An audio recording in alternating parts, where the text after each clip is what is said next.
அனைவருக்கும் வணக்கம். ஒரு குட்டி கதை பார்க்க போகிறோம்.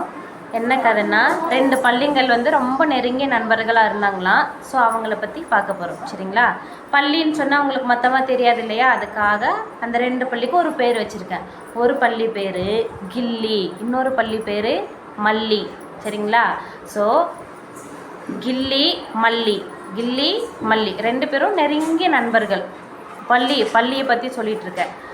அது 2 என்ன பண்ணுதான், தனக்கு பசிச்சதும் என்ன பண்ணிச்சா, சவத்தில் போய் பூச்சி பிடிக்க வந்து போயிட்டு இருந்ததான். அப்படி பூச்சி பிடிக்க போயிட்டு இருக்கும் பொழுது ஒரு பூச்சி அங்கே தெரிஞ்சதான். உடனே வந்து மல்லிகைலையும் வந்து வேகமாக அதை சாப்பிட போகும்போது அதை முதல்ல வந்து டார்கெட் பண்ணது வந்து மல்லி தான். ஆனால் என்ன பண்ணுச்சு, சீக்கிரமாக வேகமாக போய் கிள்ளி அந்த பூச்சி பிடிச்சி சாப்பிட்டுடுச்சு. மல்லிக்கு வந்து உடனே ஒரே கோவமாக உடனே கிள்ளி வந்து சாப்பிட்டுட்டு இப்போ வந்துட்டு தான் கோவம் வந்ததும் 2மே சண்டை கட்டிகிட்டே இருந்தான். சண்டை கட்டிகிட்டு இருக்கும் பொழுது இந்த மல்லியோட வாழை வந்து என்ன பண்ணிச்சான், கிள்ளி சண்டை பண்ணதே தப்பு யாரோடது, கில்லிது தான். ஆனால் அது என்ன பண்ணிச்சான், மல்லியோட வாழையும் சேர்ந்து கடிச்சிருச்சான் சண்டை போடும் பொழுது. மல்லிக்கு வந்து ஒரே வருத்தம், இப்படி நம்ம வாழெல்லாம் கடிச்சிருச்சே நம்ம நண்பன் அப்படின்னு சொல்லிட்டு அப்படியே வருத்தப்பட்டுட்டே இருக்கும் பொழுது வந்து கில்லி என்ன பண்ணிச்சான், நம்ம செஞ்சது தப்பு அப்படின்னு சொல்லி கிடுக்கிடுன்னு அந்த இடத்த விட்டு வந்து போயிடுச்சான்.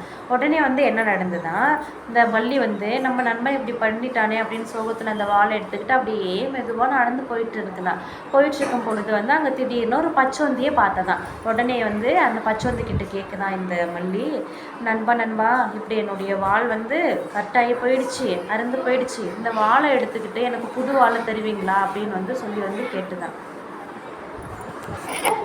உடனே வந்து புது வாழை தருவீங்களான்னு கேட்டதுக்கு அதை சொல்லிச்சான், நான் வந்து பச்சோந்தி, இடத்துக்கு ஏற்ற மாதிரி என்னுடைய நிறத்தை மாற்றிக்கிட்டே இருப்பேன். என்னுடைய வாழை உனக்கு கொடுத்தேன்னா உன்னுடைய எதிரிங்கக்கிட்ட நீ ஈஸியாக மாட்டிப்ப. உன்னுடைய வால் மட்டும் நிறம் மாறிட்டு இருந்தேன்னா அதை பிடிச்சி சாப்பிட்ற உயிரினம் இருக்கு இல்லைங்களா, ஸோ அதுக்கிட்ட மாட்டிப்பேன்னு சொல்லிச்சேன். சரி வேண்டாம் அப்படின்னு அப்படின்னு என்ன பண்ணிச்சான், மல்லி யோசிச்சேதான்.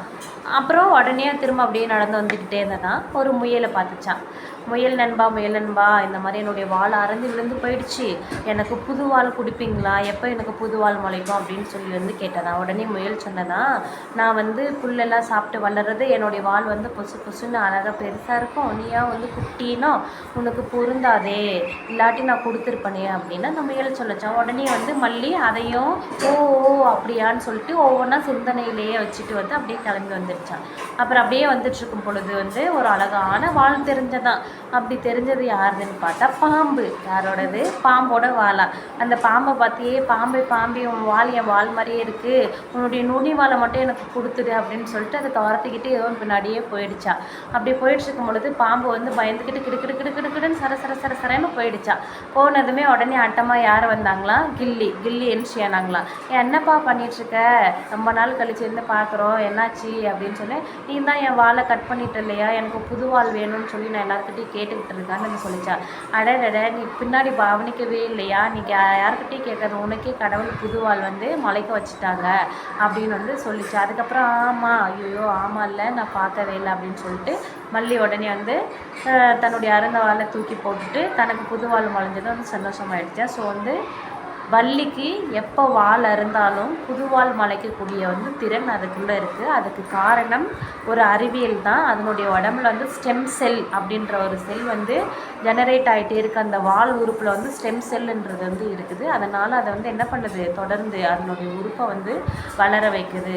ஸோ நம்ம தாயினோட கருவறையில் வளரும் பொழுது வந்து அந்த ஸ்டெம் செல் தான் ஒவ்வொரு உறுப்பும் வந்து வளரக்கூடியதுக்கு வந்து உருவாகும். குழந்தை பிறந்ததுக்கப்புறமும் தாயோட அந்த கருவறையிலேருந்து வரக்கூடிய பிளாசென்டா வந்து ஸ்டெம் செல் இருக்குன்னு வந்து சொல்லுவாங்க. சில பேர் அந்த ஸ்டெம் செல்லை எடுத்து ரொம்ப வசதியாக இருக்கிறவங்க அதை வந்து ஸ்டோர் பண்ணி வைப்பாங்க. திடீர்னு அவங்களுக்கு வந்து ஒரு உடல்நிலை சரியில்லையோ, இல்லை ஏதாவது உறுப்பு ஃபெயிலியர் ஆகிடுச்சோ, அப்படி இல்லாக்காட்டி உடல் ஆக்சிடென்ட்டில் ஏதாவது உறுப்பு இதாகிடுச்சோ, அந்த மாதிரி இருந்தால் கூட அந்த ஸ்டெம் செல்லை எடுத்து நம்ம உடம்புல இன்ஜெக்ட் பண்ணியோ, இல்லை அவுட்டரில் வந்து டெஸ்ட் டியூப் பேபி மாதிரி அந்த ஸ்டெம் செல்லை வச்சு அந்த ஆர்கனையே அவங்களுக்கு வந்து வளர்த்து வைக்கக்கூடிய திறன் இருக்குது. பட் அது வந்து ரொம்ப பணம் செலவாகும் அப்படின்றதுனால வந்து யாரும் அதை வந்து கண்டுக்கிறதுல யாருக்குமே தெரியாது. ஸோ அப்படி ஒரு மெத்தடும் வந்து இருக்குது. ஸ்டெம் செல் அப்படின்னு சொல்லி வந்து இருக்குது.